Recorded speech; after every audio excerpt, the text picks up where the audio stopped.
सुरु चाहिँ अब हामीले ड्राफ्टिङको बारेमा कुरा गर्दाखेरि चाहिँ स्टेटको पोलिसीदेखि जानुपर्ने हुन्छ। किन भन्दाखेरि नीति नै कानुनको स्रोत हो।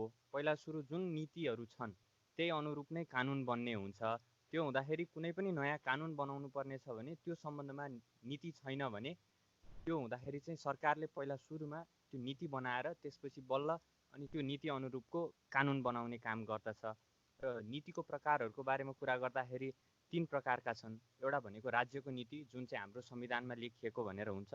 अनि अर्को भनेको सरकारको नीति जुन चाहिँ सरकारले मन्त्री परिषदबाट स्वीकृत गराएर सदनमा जुन पेश गर्ने आफ्नो नीतिहरू नीति तथा योजनाहरू हुन्छ र बजेट भाषणको क्रममा पनि जुन जुन नीतिहरू लिने हुन्छ त्यसलाई सरकारको नीतिको रूपमा लिइन्छ। अनि अर्को भनेको दलीय नीति जुन चाहिँ चुनाव हुने बेलामा चाहिँ आफ्नो दलको घोषणा पत्र मार्फत चाहिँ यो नीति चाहिँ हामी अवलम्बन गर्छौँ भनेर भन्या हुन्छन् पोलिटिकल पार्टिजहरूले। त्यो नीति हुन्छ र यी सबै नीतिहरूलाई चाहिँ नीति भइसकेपछि बल्ल त्यही नीति अनुरूपको कानुन बनाउन सकिन्छ। तर यहाँ केही विशेष खालका नीतिहरू पनि हुन्छन् जसलाई चाहिँ त्यो पालना गर्नको लागि कानुन बनाइराख्नु पर्ने हुँदैन। जस्तो परराष्ट्र नीति, वैदेशिक सहायता नीति, यी विभिन्न नीतिहरू छन्। र यो नीति भइसकेपछि यो नीतिको बेसिसमा चाहिँ एउटा ड्राफ्ट पर्सनले ल अब यो अनुसार कानुन बनाउनु पर्यो भन्ने हिसाबले त्यसरी चाहिँ ड्राफ्ट गर्नुपर्ने हुन्छ। र यो बिलको बारेमा कुरा गर्दाखेरि अब बिल बेसिकली 2टा प्रकारको हुन्छ। एउटा सरकारी बिल, अर्को भनेको प्राइभेट बिल। यसलाई चाहिँ गैर सरकारी विधेयक भनेर भनिन्छ। अब हामीले आज जुन विधेयकको बारेमा अघि बिहानदेखि छलफल गर्यौँ त्यो भनेको चाहिँ गैर सरकारी विधेयक हो। यो नेपालमा तेस्रो गैर सरकारी विधेयक हो। किन भन्दाखेरि हालसम्म 3टा विधेयक यो तेस्रो विधेयक हो। पहिलो भनेको कानुन व्यवसाय परिषद जुन स्थापना गर्नको लागि बनेको विधेयक त्यो एउटा विधेयक हो। त्यसपछि राष्ट्र मानव अधिकार आयोग स्थापना गर्न बनेको विधेयक त्यो दोस्रो गैर सरकारी विधेयक हो। र अहिलेको यो तेस्रो गैर सरकारी विधेयक हो। सरकारी विधेयकको चाहिँ विभिन्न प्रोसेसिङहरू हुन्छ। मन्त्री परिषदबाट पहिला सुरु सैद्धान्तिक सहमति लिएर त्यसपछि लाइन मिनिस्ट्रीले चाहिँ एउटा खाका तयार पारेर त्यसपछि कानुन मन्त्रालयबाट एप्रुभ गराएर फेरि मन्त्री परिषदमा पेश गरेर मन्त्री परिषदको पनि विधान सम्बन्धी समिति जुन हुन्छ त्यहाँबाट पास भइसकेपछि बल्ल त्यो हाउसमा जाने हुन्छ। तर गैर सरकारी विधेयक भनेको कुनै पनि एउटा नर्मल पार्लियामेन्टले चाहिँ डाइरेक्ट गएर पार्लियामेन्टमा एउटा बिल दर्ता गराउन गर्ने प्रोसेस हो। र यसको लागि कुनै पनि यस्तो प्रोसेस भनेर तोकिएको छैन। सिधै उहाँहरूले आफैले आफू खुसीले ड्राफ्ट गरेर एउटा जुन फर्म्याट भनेर छ हाम्रो बेसिकली यो टेम्प्लेट यस्तो यस्तो कुरा हुनुपर्छ भनेर विधेयकमा भनिएको छ त्यो सबै पालना गरेर चाहिँ त्यसरी विधेयक संसदमा लगेर दर्ता गर्न सकिन्छ। र त्यसपछिको प्रक्रिया भनेको अरू हुने भइगयो। त्यसपछि छलफलको प्रक्रिया भनेको र ड्राफ्ट गर्दाखेरि अब बेसिकली हामीले ध्यान दिनुपर्ने कुराहरू भनेको के हो भन्ने कुराहरू यहाँ आउँछ। त्यसमा चाहिँ पहिला सुरु त ड्राफ्ट पर्सनको रोल भनेको जुन त्यो एउटा पोलिसी छ त्यो पोलिसीलाई चाहिँ अब एक्जिक्युसनको पाटोमा लग्ने हो। त्यो आफूले एउटा ड्राफ्टिङ गरेर। अनि निखिलजी मैले यसको नोट पनि तपाईँहरूलाई पठाइसकेको छु। त्यो प्रेजेन्टेसन पछि सर्कुलेट गरिदिँदा हुन्छ। त्यो हुँदा उहाँहरूले बुझे मात्र पनि पुग्छ होला अहिले। धेरै धेरै धन्यवाद छ। होइन अनि ड्राफ्ट पर्सनको रोल भनेको बेसिकली फेसिलिटेट गर्ने हो। जुन नीति निर्माताहरूले चाहिँ एउटा नीति निर्माण गरेका छन् त्यो अनुसार चाहिँ अब यो नीति एक्जिक्युट गर्नको लागि एउटा लेजिस्लेसन बनाउनेको ड्राफ्ट बनाउने काम हो। अनि उनीहरूले के सोचेर चाहिँ त्यो नीति निर्माण गरेका हुन् त ल यो एउटा भ्यू पोइन्ट राखेर चाहिँ त्यो अनुसारले चाहिँ यसरी चाहिँ हामीले अब जनताहरूलाई यो कुरा प्रदान गर्नको लागि चाहिँ यस्तो नीति ल्याएको हो भनिसकेपछि त्यही बेसिसमा भएर चाहिँ त्यो ल बनाइनु पर्ने ड्राफ्ट गर्नुपर्ने हुन्छ। अनि त्यसमा चाहिँ नलेज पनि हुनुपर्ने हुन्छ ड्राफ्ट पर्सनको। किन भन्दा जस्तो अहिले हामीले यही विधेयकको बारेमा कुरा गरिराख्दाखेरि विभिन्न मेडिकल टर्म्सहरू आउने हुन्छ। जस्तो THC देखि अरू यावत कुराहरू जुन हुन्छ त्यो टर्महरूको बारेमा हामीलाई राम्ररी नलेज हुनुपर्छ। त्यो भइसकेपछि चाहिँ हामीले राम्ररी ड्राफ्ट गर्न सक्ने हुन्छौँ। अनि त्यसको लागि हामीले प्रपरली स्टडी गर्नुपर्ने हुन्छ। अनि अर्को भनेको चाहिँ कसरी बिलहरू बेसिकली ड्राफ्ट हुन्छ भनेर पनि एउटा फर्म्याट हिसाबले त्यो पनि राम्ररी चेक जाँच गर्नुपर्ने हुन्छ। र अगाडि कस्तो कस्तो बिलहरू आएको थियो हाम्रोसँग चाहिँ ल जुरिस्डिक्सनल इस्यु हुने खाले बिल यही एरियाको हुने खाले बिल भनेर के कस्तो छ भनेर त्यो कुरा पनि हेर्नुपर्ने हुन्छ। अनि अर्को भनेको सबैतिरबाट सल्लाह सुझाव लिन सक्नुपर्ने हुन्छ। किन भन्दा धेरै पटक चाहिँ छलफलमा गएर त्यसपछि बल्ल त्यो बिल फाइनलाइज गर्दाखेरि चाहिँ सबै सेक्टरलाई हामीले समेट्न सकेको हुन्छौँ र त्यो भइसकेपछि भरे गएर कुनै पनि प्रश्न उठ्दैन। जस्तो गुठी विधेयककै बारेमा कुरा गरौँ, यो विधेयक संसदमा पेश गरियो, तर जुन स्पेसिफिक सेक्टर हो जसलाई चाहिँ एड्रेस गर्न खोजिएको उहाँहरूसँग नै प्रपर छलफल भएन, उहाँहरू आफै विरोधमा उत्रिनु भयो। त्यो हुँदाखेरि यस्तो नहोस् भनेर पनि ड्राफ्ट पर्सनले जहिले पनि एउटा प्रपर रोल खेल्नुपर्ने हुन्छ र कतैबाट पनि दबाब अथवा प्रभाव आउँछ भने पनि त्यसलाई पनि आफूले ट्याकल गर्न सक्नुपर्ने हुन्छ। What is right that is right, what is wrong ल मैले सक्दिनँ, यो कुरा राख्न सकिन्न बिलमा भनेर पनि ड्राफ्ट पर्सनले त्यसरी पनि भन्न सक्नुपर्ने हुन्छ। अब हामीले ड्राफ्ट गर्दाखेरि ल ड्राफ्ट गर्दाखेरि के कुरा विचार गर्नुपर्छ भन्ने कुरा हो। त्यो भनेको एउटा भनेको सुप्रिमेसी अफ कन्स्टिट्युसन, नेपालको संविधान सबैभन्दा माथि हुन्छ। त्योभन्दा माथि भएर कुनै पनि कानुन बनाउन मिल्दैन। त्यो भइसकेपछि त्यो संविधान पालना गर्ने गरी र त्यो संविधान अनुरूप भएर नै हामीले ल ड्राफ्ट गर्नुपर्ने हुन्छ। अर्को भनेको रुल अफ ल। रुल अफ लमा चाहिँ कानुनभन्दा माथि कोही पनि हुनु हुँदैन, कसैलाई पनि इम्प्युनिटी दिइँदैन भन्ने हिसाबले चाहिँ अनि सबैजना इक्वल हुन्छन्, everyone is equal before eye of law भनेर त्यो विचार गर्नुपर्ने हुन्छ। त्यसपछि भनेको इन्टरनेसनल कन्भेन्सन ट्रिटिजहरू हामीले त्यो पनि म सुमनजी एकैछिन पछि आउँछु, मैले त्यो सबै छ। अनि त्यसपछि भनेको इन्टरनेसनल लज कन्भेन्सन्सहरू हामीले जुन साइन गरेको छौँ, हामी जुन पार्टिज छौँ, ऱ्याटिफाई गरेको छौँ, त्यो कन्भेन्सनहरूसँग अगेन्स्टमा भएर हामीले लज लिएर आउनु मिल्दैन। कि त्यो हो भने हामीले पहिला त्यो लजबाट ब्याकआउट हुन सक्नु पऱ्यो, त्यो साइनिङबाट ब्याकआउट हुन सक्नु पऱ्यो, त्यसपछि बल्ल त्यसको अगेन्स्टमा लज ल्याउने भन्ने हुन्छ। त्यसपछि भनेको अरू बेसिक प्रिन्सिपल अफ लज भनेर चाहिँ जसले पनि गल्ती गर्छ त्यसले चाहिँ कुनै पनि रिवार्ड पाउनु भएन, अनि रेट्रोस्पेक्टिभ इफेक्ट हुनु भएन।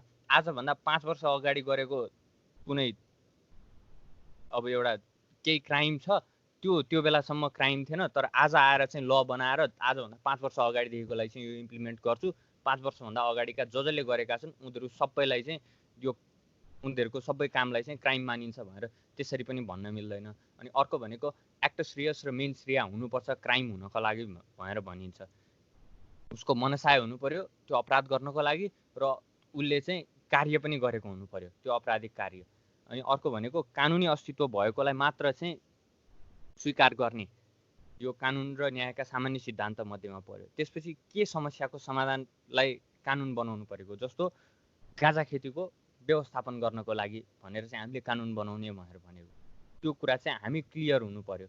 कस्तो खेती, के कति एरियामा गर्ने, कसलाई राइट दिनेदेखि सबै कुरा।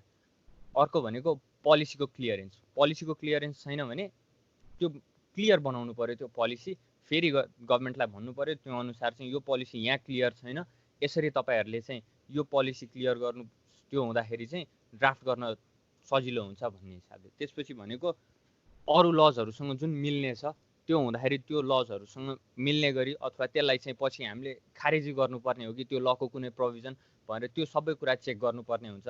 अनि अर्को भनेको इन्टरनेसनल प्र्याक्टिसेस, विदेशमा चाहिँ यही सम्बन्धीमा के कस्ता कानुन छ, के कस्तो गरिरहेको छ भनेर त्यो सबै चेक गर्नुपर्छ।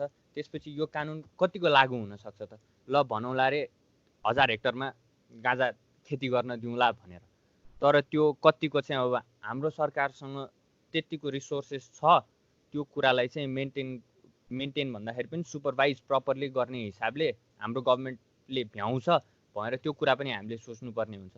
सम्भव भएको कुराहरूमा ल बनाउने हो, सम्भव छैन भने हावातालमा कानुन बनाएर काम छैन, त्यसलाई चाहिँ इम्प्लिमेन्टेसन कतिको गर्न सकिन्छ भन्ने हिसाबले हामीले पहिल्यै चेक गर्नुपर्ने हुन्छ। त्यसपछि भनेको सबैलाई चाहिँ इक्वालिटी हुने गरी हुनु पर्यो ल, होइन, कसैलाई पनि अन्याय हुने गरी चाहिँ ल बनाउनु भएन।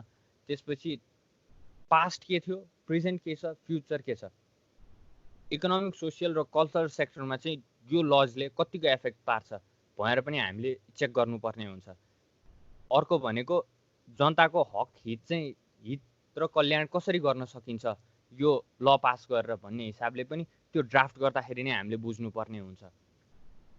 त्यसपछि कसैको पनि जुरिस्डिक्सन चाहिँ डबल नहोस्, दुईटा अफिस हुन सक्छन् होइन, उनीहरूलाई नै उनीहरूकै क्षेत्र जस्तो लाग्ने, तर त्यो हुँदाखेरि पनि दुईटैको इक्वल रिप्रेजेन्टेसनमा अथवा केही गरी हुन्छ, कसरी हुन्छ त्यो मोनिटरिङ गर्ने भन्ने कुरामा चाहिँ हामीले त्यो राम्ररी त्यो ड्राफ्ट गर्दाखेरि नै विचार पुर्याएर कुनै पनि त्यो अफिसलाई चाहिँ त्यो अलिकति आफू डाउन भएको जस्तो गरी चाहिँ त्यसरी ड्राफ्ट गर्नु हुँदैन। त्यसपछि जुडिसियल राइट भनेर चाहिँ अदालतलाई दिने अथवा अर्धन्यायिक निकायलाई दिने कसलाई दिने हो त्यो पहिला क्लियर हुनु पर्यो हामी। त्यसपछि भनेको अब क्वाजा जुडिसियल अथोरिटी अर्धन्यायिक निकायलाई दिने हो भने त्यो अनुसार त्यसको भरे गएर अपिल गर्दाखेरि चाहिँ त्यो कहाँ हुने हो त, अपिल गर्ने टाइम लिमिट के हुने, कहाँ हुने भएर त्यो अनुसार त्यो पनि प्रपर हामीले त्यो ड्राफ्टिङ गर्दाखेरि नै विचार पुर्याउनु पर्ने हुन्छ। त्यसपछि भनेको जियोग्राफिकल जुरिस्डिक्सन, यति जियोग्राफिकल एरियाभित्रको केसहरू चाहिँ यसले हेर्ने, जिल्ला बेसिसमा हेर्ने हो कि प्रदेश बेसिसमा हेर्ने हो कि के हिसाबले हेर्ने हो त्यो अदालतले पनि अथवा अर्धन्यायिक निकायले भन्ने कुरा पनि हामी क्लियर हुनुपर्छ। त्यसपछि अर्को भनेको एक्टमा के कुरा राख्ने, रुल्समा के कुरा राख्ने। ऐन र नियम, अहिले ऐन मात्र आएको छ, यसको नियम आएको छैन। ऐन ड्राफ्ट भएको हो तर नियम ड्राफ्ट भएको छैन। सदनमा अबको 5 देखि 10 वर्षपछि यस्तो पनि चलन होला हाम्रो सदनमा कि ऐन र नियम एकैचोटि आओस् भन्ने हिसाबले पनि त्यो पनि कुरा लबिङ हुँदैछ हाम्रो संसदमा। त्यो हुँदाखेरि ड्राफ्ट बुझाउँदाखेरि सदनमा पेश गर्दाखेरि चाहिँ ऐन र नियम दुइटै एकैचोटि पेश गर्न सकियोस् भन्ने हिसाबले त्यो कुरा भयो भने सजिलो हुन्छ। तर अहिले पनि अब हामीले सुरुमै ड्राफ्ट गर्दाखेरि यो कुरा चाहिँ हामी ऐनमा राख्छौँ, यो कुरा चाहिँ पछि नियममा राख्दाखेरि हुन्छ भन्ने हिसाबले हामी क्लियर हुनुपर्ने हुन्छ। अब फर्म्याटिङ के कुरा चाहिन्छ भन्ने हिसाबमा त्यसमा जाँदाखेरि चाहिँ अब लङ टाइटल भन्ने हुन्छ। जस्तो गाँजा खेतीलाई नियमन र व्यवस्थापन गर्न बनेको विधेयक, यो भनेको लङ टाइटल हो विधेयकको। त्यसपछि भनेको प्रिएम्बल भनेर प्रस्तावना, यहाँ क्लियर छ औषधि निर्माण, वैज्ञानिक अनुसन्धान तथा यस्तै अन्य खाद्य व्यावसायिक तथा यो पुरै तपाईँहरूले पढ्न सक्नुहुन्छ, तपाईँहरूसँग छँदैछ बिल। त्यसपछि अर्को भनेको विधि निर्माण सूत्र भनेर चाहिँ कसले बनाएको, राजाले बनायो हो कि प्रतिनिधि सभा भावेला बनायो कि कुन टाइममा बनाएको हो भन्ने हिसाबले। जस्तो यहाँ सङ्घीय संसदले यो ऐन बनाएको छ भएर विधि निर्माण सूत्र भयो। त्यसपछि संक्षिप्त नाम भनेर छ, यसको सानो नाम के हो, यसलाई कुन यो ऐनलाई चाहिँ के भनेर सम्बोधन गरिन्छ र यसको उच्चारण हुने काम पनि एक्ट कोड गर्दाखेरि पनि यही नाम संक्षिप्त नामलाई लिएर गरिन्छ। अर्को भनेको प्रारम्भ, प्रारम्भ भन्नाले कहिलेदेखि चाहिँ यो एक्ट लागू हुन्छ भन्ने हिसाबले भयो। आजै पास भइसकेपछि आजैदेखि लागू हुनुपर्छ भन्ने पनि छैन, अबको 2 वर्ष 4 वर्षपछि लागू हुन्छ भनेर पनि राख्न सकिन्छ। र यो गाँजा विधेयकमा हेर्दाखेरि चाहिँ यहाँ यो ऐन तुरुन्त प्रारम्भ हुने भनेर छ, त्यो भइसकेपछि तत्काल प्रारम्भ हुने भनेर त्यो क्लियर हुन्छ। त्यसपछि अर्को भनेको विस्तार भनेर छ, यहाँ यो बिलमा हामीले त्यो कुरा देख्न सक्दैनौँ। तर विस्तार भन्नाले चाहिँ कुन क्षेत्रमा चाहिँ यो कानुन लागू हुने। अहिले 1 वर्षको लागि चाहिँ यो 6 नम्बर प्रदेशमा मात्र लागू हुने, त्यसपछि गएर चाहिँ 1-1 वर्षको डिफ्रेन्समा चाहिँ सबै प्रदेशमा लागू हुने भनेर पनि व्यवस्था गर्न सकिन्छ। अथवा अहिलेदेखि नै नेपालभर लागू हुने भनेर पनि भन्न सकिन्छ। कतै तोकेको छैन भने त्यो एकैचोटि सबैतिर लागू हुन्छ सबै भूभागमा। तर कतै कुनै एरिया स्पेसिफिक त्यसरी तोकेको छ भने त्यही स्पेसिफिक एरियामा तोकेर त्यसपछि त्यही अनुसार बढ्दै जाने हुनसक्छ। त्यसपछि परिभाषा, परिभाषा भन्नाले चाहिँ यहाँ हाम्रो जुन जुन वर्डहरू युज भएका छन् त्यो वर्डहरूलाई को दायरालाई चाहिँ सीमित पार्न अथवा त्यसलाई चाहिँ एक्सटेन्सन गर्न भनेर चाहिँ डेफिनेसन राखिया हुन्छ एक्टमा। र यो नर्मली जहिले पनि सेक्सन 2 मा हुन्छ एक्टको। किन डेफिनेसन गर्नुपर्ने भन्ने कुरा हो, यो भनेको ड्राफ्टिङमा एकदमै इम्पोर्टेन्ट कुरा हुन्छ। किन भन्दा हामीले त्यहाँ प्रपर डेफिनेसन राख्न सकेका छैनौँ, एउटा डेफिनेसन हामीले त्यहाँ एक्टमा हाम्रो डेफिनेसन छैन भनिसकेपछि नर्मल जे अर्को एउटा डेफिनेसन भेटिन्छ त्यही नै हुन्छ। त्यो कुनै स्पेसिफिक डेफिनेसन हुने भनेर त्यो शब्दको हुँदैन, जसले जसरी इन्टरप्रेट गरिदिँदा नि हुन्छ। कतै डिक्सनरीमा भएको मिनिङलाई नै इन्टरप्रेटेसनको रूपमा लिँदाखेरि पनि हुन्छ। त्योभन्दा अगाडि कानुन व्याख्या सम्बन्धी ऐन माथि आउँछ, त्यसपछि त्यहाँ पनि छैन भने त्यसपछि नर्मल डिक्सनरीमा भएकै कुरा आउने हुन्छ। त्यो हुँदाखेरि डेफिनेसन भनेको ड्राफ्टिङमा एकदमै इम्पोर्टेन्ट कुरा हुन्छ। कुनै कुरालाई लिमिट गर्न अथवा केही कुरालाई इन्कर्पोरेट गर्न अथवा त्यसको डेफिनेसनको एम्बिटलाई बढाउनलाई हैन, कुनै त्यहाँ डिस्क्रिपेन्सीजहरू छ, शङ्काहरू छ भने त्यो कुरा चाहिँ निवारण गर्नलाई अथवा लामो सेन्टेन्स जुन छ त्यसलाई छोट्याउनलाई चाहिँ डेफिनेसन गर्नुपर्ने हुन्छ र कुनै एउटा एक्टमा गरेको डेफिनेसन चाहिँ त्यही एक्टको लागि मात्र लागू हुन्छ, अरू कसैलाई लागू हुन्छ भन्ने कम्पल्सन हुँदैन। त्यसपछि भनेको डेफिनेसन पार्टमै हामीले डेफिनेसन राख्नुपर्छ भन्ने छैन। एक ठाउँ मात्र युज भएको त्यो वर्ड छ भने चाहिँ त्यसलाई चाहिँ त्यही दफा अथवा उपदफा सकिसकेपछि त्यहीँनिर स्पष्टीकरण एउटा क्लज थपेर चाहिँ यसको डेफिनेसन चाहिँ यो हुनेछ भनेर त्यहाँ डेफिनेसन लिमिट गरिदिन सकिन्छ। त्यसपछि भनेको सारभूत प्रावधान भनेर छ, त्यो भनेको किन चाहिँ यो कानुन बनाउनु परेको हो अनि त्यसको समस्या चाहिँ स्पष्ट पहिचान गरेर चाहिँ यसलाई के गरी चाहिँ हामीले यो समस्याहरूलाई चाहिँ ल निवारण गर्छौँ भन्ने हिसाबले हुन्छ। जस्तो यहाँ अनुमति पत्र नलिई चाहिँ गाँजा खेती गर्न अथवा ओसार पोसार गर्न वा बिक्री गर्न निकासी गर्न नहुने भनेर चाहिँ यो एउटा जुन समस्या छ त्यो समस्यालाई नै निवारण गर्न भनेर चाहिँ यो एक्ट लिएर आएको भनेर क्लियरली बुझ्न सकिन्छ। त्यसपछि प्याकेजिङदेखि धेरै कुराहरू छ र अरू सामान्य प्रावधान हुने भन्नाले चाहिँ यहाँ अब यो कस्तो प्रकारको मुद्दा हुन्छ अनि कसरी चाहिँ यसलाई क्राइमको रूपमा लिइन्छ अनि कसरी अपवाद वा छुट दिइन्छ। जस्तो यहाँ 6वटा बोटसम्म चाहिँ आफ्नै घरमा रोप्या भने पनि त्यसलाई चाहिँ ऊ नमानिने भनेर भनेको छ, उसले पाउने भनेर भनेको छ। त्यो हिसाबले त्यो एउटा छुट पनि त्यसलाई भन्न सकिन्छ। र दण्ड सजाय के हुन्छ, कसले चाहिँ अनुसन्धान गर्ने हो अनि मुद्दा दायर कसले गर्ने हो, यो कुराको हदम्याद कति हुन्छ, मुद्दा हेर्ने अधिकारी को हो, पुनरावेदन सुन्ने अधिकारी को हो, अनि सरकारवादी हुने मुद्दा हो कि के हो, त्यसपछि प्रोसिजियर के हुन्छ यो मुद्दाको, यो पनि हामीले ड्राफ्टिङमा एकदमै ख्याल राख्नुपर्ने कुरा हुन्छ। किन भन्दा जेनरल प्रोसिजियर, समरी प्रोसिजियर अनि स्पेशल प्रोसिजियर भनेर यो 3टा प्रोसिजियर छ। जेनरल प्रोसिजियर अलि लामो छ, संक्षिप्त समरी प्रोसिजियर भन्नाले चाहिँ समरी प्रोसिजियर हाम्रो एक्टै भनेर छ, त्यो अनुसार सबैको टाइम लिमिट नै यति टाइमभित्र चाहिँ हामीले ऊ गरिसक्नुपर्ने, रिप्लाईदेखि सबै केसै फिनिस गरिसक्नुपर्ने भनेर त्यसरी टाइम लिमिट धेरै छिटो छरितो माध्यमबाट केस सकाउनलाई गरिएको छ। त्यो हुँदाखेरि त्यो गर्ने कि त्यसपछि विशेष अदालतले फलो गर्ने प्रोसिजियर, स्पेशल प्रोसिजियर फलो गर्ने भन्ने कुरामा पनि क्लियर हुनुपर्छ हामी। त्यसपछि कहाँनिर पुनरावेदन गर्ने हो, त्यो पुनरावेदनको म्याद कति हुने हो, अनि अधिकार प्रत्यायोजन भनेर अब सरकारलाई चाहिँ के अधिकार प्रत्यायोजन गर्ने हो, कसरी अधिकार प्रत्यायोजन गर्ने भन्ने कुरा, अनि खारेजी गर्ने भन्ने कुरा। अरू कुनै एक्टहरूमा चाहिँ जस्तो अहिले हेर्दाखेरि नै यहीँ पनि खारेजी तथा बचाउमा यहाँ खारेजी गरिएको भनेर पनि छ, लागु औषध ऐनको चाहिँ दफा यति र यति चाहिँ खारेज गरिएको भनेर यहाँ लेखिएको छ। अनि त्यसपछि बचाउ भन्नाले यो भनेको चाहिँ कुनै अहिले एउटा एक्जिस्टिङ एक्ट छ त्यसलाई चाहिँ भरे गएर रिप्लेस गर्नलाई अर्को कुनै एक्ट आएको कन्डिसनमा चाहिँ त्यो हुँदाखेरि यो पुरानो ऐन जुन चाहिँ खारेज गरिएको हुन्छ त्यो अनुसार गरिएको काम चाहिँ यही नयाँ अनुसार नै गरिएको हुनेछ भनेर त्यसरी चाहिँ त्यो कामहरू सबै बचाउ गर्नको लागि भएर हुन्छ। त्यसपछि भनेको अरू प्रचलित कानुन बमोजिम हुने भनेर चाहिँ यो एक्टमा स्पेसिफाई भएको कुरा बाहेक जे कुराहरू पनि छ त्यसलाई चाहिँ प्रचलित कानुन बमोजिम नै हुने गरी त्यसरी हामीले छुट्याउन सक्छौँ।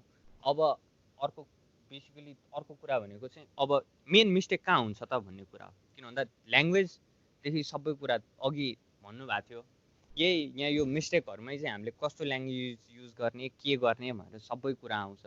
जस्तो एउटा भनेको हामीले जे माथि इन्कर्पोरेट गरिसकेका हुन्छौँ त्यही फेरि तलतिर पनि इन्कर्पोरेट गरिदिन खोजेका हुन्छौँ कहिलेकाहीँ। त्यो हुँदाखेरि त्यो कुनै कुरा छुट्न अथवा कुनै कुरा दोहोरिन सक्छ, कुरामा चाहिँ हामीले क्लियर हुनुपर्ने हुन्छ। त्यसपछि शब्दहरू दोहोरिन सक्छ, अनि एउटै शब्द जुन एउटै मिनिङ लाग्ने खालको चाहिँ 2टा शब्द हामीले टाइम टु टाइम युज गरेर हुन सक्छौँ। त्यहाँ एउटा कन्सिस्टेन्सी बनाउनु पर्ने हुन्छ वर्डको पनि। हामीले ड्राफ्ट गर्दाखेरि चाहिँ एउटा यो शब्द युज गरिरहेको छौँ भने त्यही अनुसार नै त्यसको सिनोनिम अरू चाहिँ युज गर्ने होइन कि त्यही वर्ड नै युज गर्ने भनेर गर्नुपर्ने हुन्छ। त्यसपछि माथि अगाडिको प्रिभियस क्लजेस अथवा माथिको दफाहरू अथवा तल पछि आउने दफाहरू चाहिँ त्यो जुन उद्धृत गर्छौँ हामीले त्यो गर्दाखेरि चाहिँ हुनेहरू मिस्टेक पनि हामीले त्यो पछि चेक गर्नुपर्ने हुन्छ। अनि खारेजी र संशोधनमा चाहिँ यो जसरी यहाँ हाम्रो यो विधेयकमा हेर्दाखेरि यो ऐनको यो दफा चाहिँ खारेज गरिएको छ भनेर भनिएको छ, तर त्यो नभनिकन यहाँ यो ऐन बाहेक अरू सबै कुरा युएनले गरेको कुरा ठिक, अरू सबै चाहिँ बेठिक भने जसरी त्यसरी भन्नु भन्दाखेरि पनि यहाँ जसरी लेखिया छ त्यसरी लेख्नुपर्ने हुन्छ। अनि त्यसपछि भनेको वा र यो दुईटामा चाहिँ एकदमै हामी क्लियर हुनुपर्ने हुन्छ। किन भन्दा कम्पलसरी के कुरा चाहिँ कम्पल्सन गरिएको हो, के कुरा कम्पल्सन गरिएको होइन भन्ने कुरा चाहिँ हामी क्लियर हुनुपर्छ। हामीले ड्राफ्टिङ गर्दाखेरि त्यो एउटा शब्दको प्रयोगले नै चाहिँ रु 10,000 रुपियाँ जरिवाना अथवा वा 1 वर्ष कैद भनेर भनिदियो भने त्यो हुँदाखेरि कुनै एउटा लिएर चाहिँ मागदाबी लिएर जान सकिने हुन्छ। भरे गएर त्यसले अप्ठ्यारो पर्न सक्छ। हामीले जुन इन्भिसाज गरेको थियौँ त्यो भन्दा चाहिँ फरक हुन सक्छ। त्यो हुँदाखेरि वा राख्ने कि र राख्ने भन्ने कुरामा चाहिँ हामीले त्यो क्लियरली हुनुपर्ने हुन्छ। अर्को भनेको कमाको प्रयोग गर्ने कि नगर्ने भन्ने कुरा पनि हुन्छ त्यहाँ। अर्को भनेको चाहिँ वर्ड र नम्बर,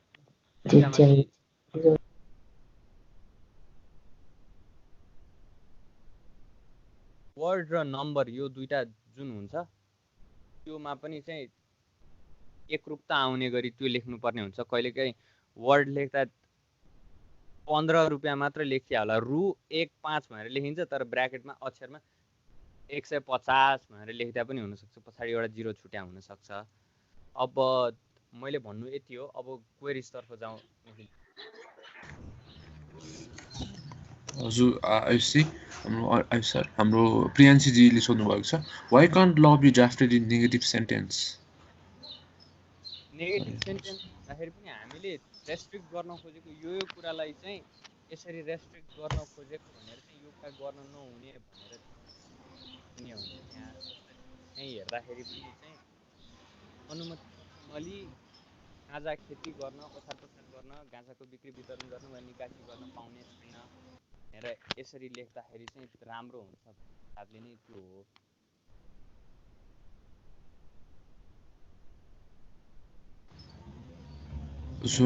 प्रत्युषजीले भन्नुभएको छ, यदि यो बिल पास भयो तर कुनै प्रदेशले बिल मान्ने गर्न चाहिएन भने कि प्रदेश सरकारले आफ्नो क्षेत्रमा यो बिल विरुद्ध कुनै एक्सन लिन पाउँछ भन्नुभएको छ।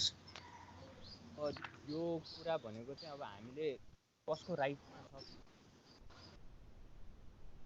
कन्स्टिट्युसनमा चाहिँ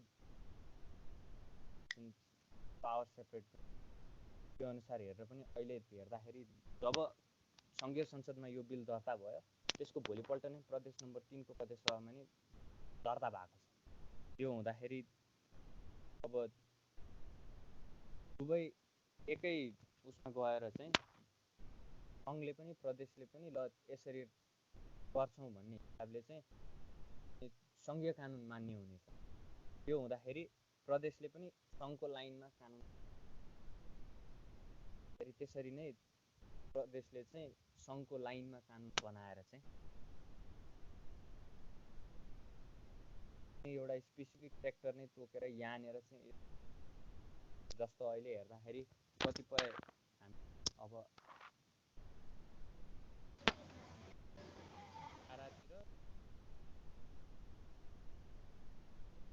रक्सी नै यो एरियामा चाहिँ यति गाउँपालिकामा चाहिँ रक्सी सेवन गर्न नपाइने त्यसरी गाउँपालिकाले नै रेस्ट्रिक्ट गरे पनि देखिया छ पनि छ। त्यसरी नै एउटा एरिया छुट्याएर अथवा उनीहरूले ल यो यहाँ चाहिँ गर्न नपाउने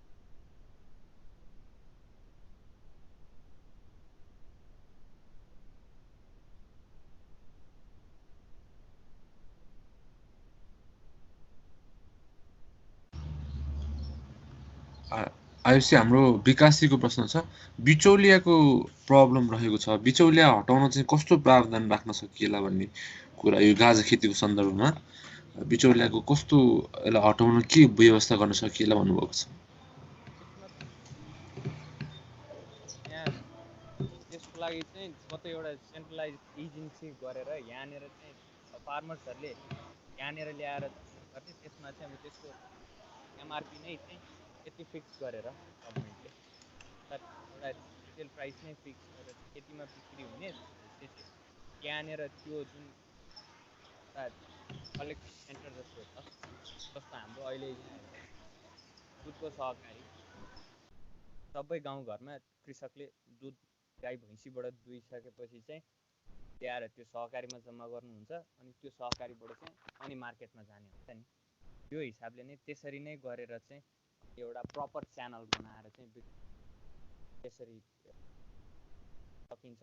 तर त्यो भनेको प्रोसिजरको कुरा आउँछ, एक्टमा भन्दाखेरि रुल इम्प्लिमेन्टेसन गर्नको लागि भनेर यसरी गर्न सके। त्यसरी यो ऐनले चाहिँ अधिकार प्रत्यायोजन गरेर सरकारले चाहिँ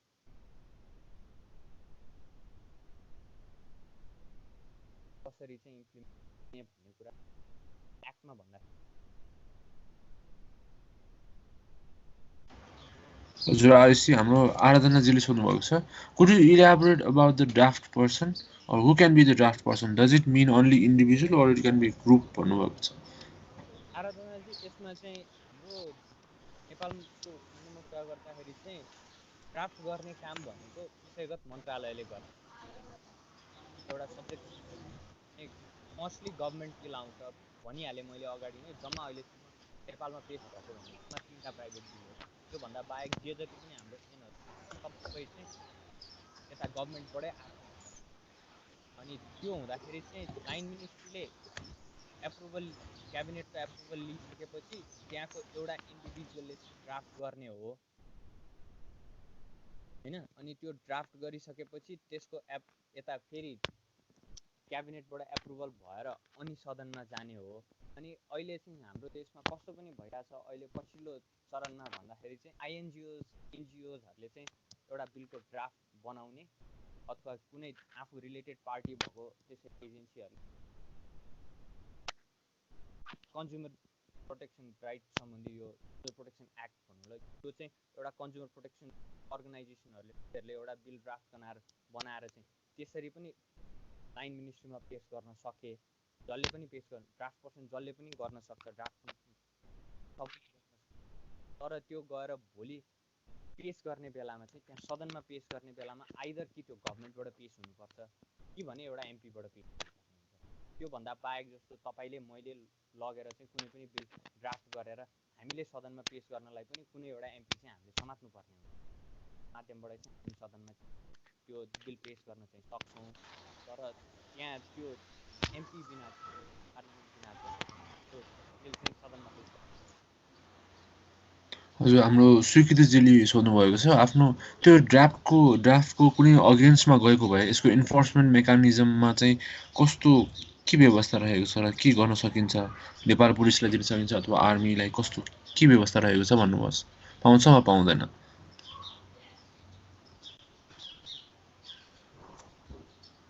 बिलमा भएको प्रोभिजनको अगेन्स्टमा चाहिँ काम गरेको छ भने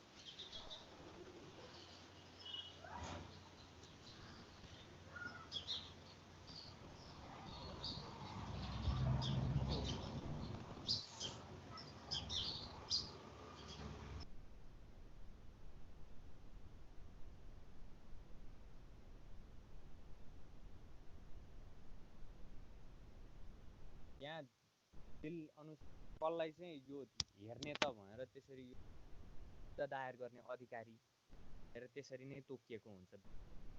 त्यो अनुसार चाहिँ यो बिल भरे पास गरिसकेपछि कहिलेदेखि इम्प्लिमेन्ट, त्यो हिसाबले नै त्यसपछि चाहिँ गएर अनि यो उसलाई चाहिँ राइट दिइएको छ, त्यो अनुसार यसरी चाहिँ उसले गर्न सक्ने हुन्छ।